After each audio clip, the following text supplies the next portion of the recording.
আমরা আবাসিক ছাত্র, প্রায় মাস দুয়েক পর পর মা বাবাকে দেখতে পাই। যখন মায়ের কণ্ঠে শুনি, বাবা তুমি কেমন আছো, আমাদের গলা আটকে আসে। আসসালামু আলাইকুম ওয়া রাহমাতুল্লাহি ওয়া বারাকাতুহু। সম্মানিত উপস্থিতি, আমার শ্রদ্ধায় মাতার তাজ, শিক্ষকবৃন্দ, প্রিয় অভিভাবকগণ ও আমাদের হৃদয়ের আলোকবর্তিকা, প্রিয় বন্ধু ও ভাইয়েরা, আজ আমি দাঁড়িয়ে আছি এমন এক মঞ্চে যেখানে চোখের জলে লেখা স্বপ্নের নাম Al Hasnain global Islamic education institute.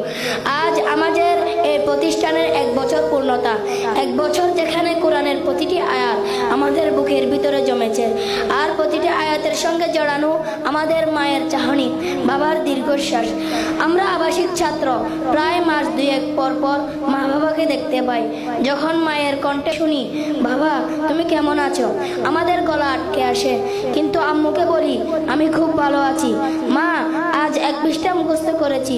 আমাদের কষ্ট, আমাদের ঘুমহীন রাত, বাবা মায়ের আদরবিহীন দিন রাত, সব যেন একটাই উদ্দেশ্য, নিবেদিতা মা বাবার মাথায় জান্নাতের নূরের মুকুট পরাতে চাই।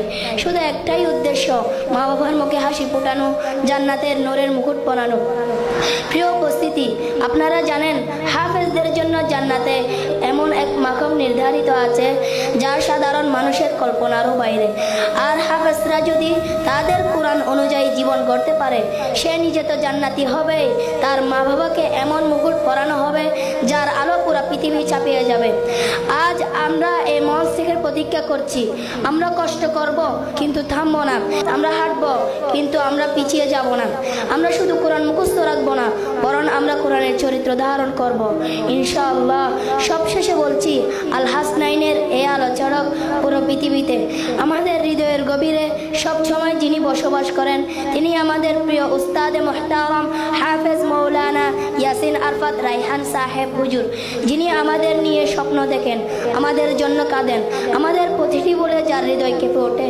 আমরা দোয়া করি আল্লাহ যেন ওনাকে এর 1000 গুণ বিনিময় দান করুক, আমিন। জাযাকুমুল্লাহ খাইর। ওয়াসসালামু আলাইকুম ওয়া রাহমাতুল্লাহি ওয়া বারাকাতুহু।